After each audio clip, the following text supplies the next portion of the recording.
स्वागत आहे। गजानन महाराजांच्या पालखीनं आज अकोला जिल्ह्यातून वाशिम जिल्ह्याच्या सीमेमध्ये प्रवेश केलाय। 21 जूनला शेगावातून निघालेली गजानन महाराजांच्या पालखीनं वाशिम जिल्ह्यामधील मेडशीत प्रवेश केला। या पालखीतील एक अतिशय महत्त्वाचा आणि सुंदर टप्पा म्हणजे पातूरचा घाट। याच पातूर घाटातील ड्रोन दृश्य माझाच्या प्रेक्षकांसाठी।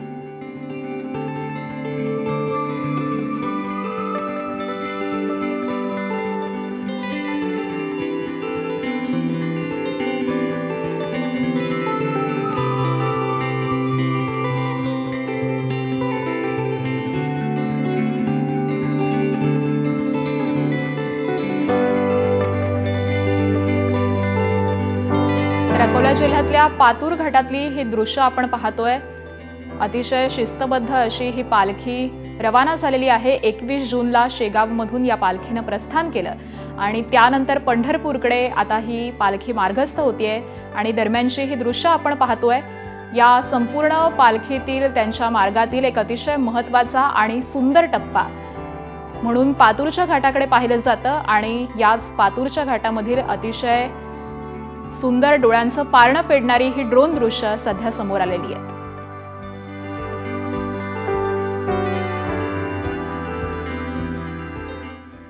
आणि बुलढाण्याच्या शेगावातून पंढरपूरकडे निघालेली पालखी अकोल्यातून वाशिम जिल्ह्यामध्ये दाखल झाली।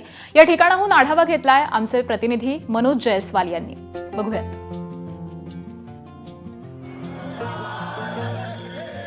संत शेगावच्या गजानन महाराजांची पालखीचं आगमन आज वाशिम जिल्ह्यात झालेलं आहे।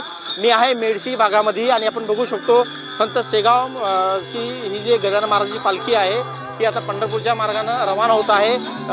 21 जून रोजी निघालेली ही पालखी अकोला जिल्ह्यातून आज वाशिम जिल्ह्यात दाखल झालेली आहे।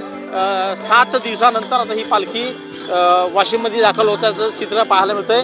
पुढील 4 दिवस ही पालखी वाशिम इथे मुक्कामी असणार आहे आणि प्रथम नाथ रंगे महाराज डव्हा इथं ही पालखी आज मुक्कामी असणार आहे आणि त्यानंतर मालेगाव असेल, शिरपूर असेल, यानंतर पुढेही प्रस्थान करत करत हिंगोली जिल्ह्याच्या दिशेने रवाना होणार आहे।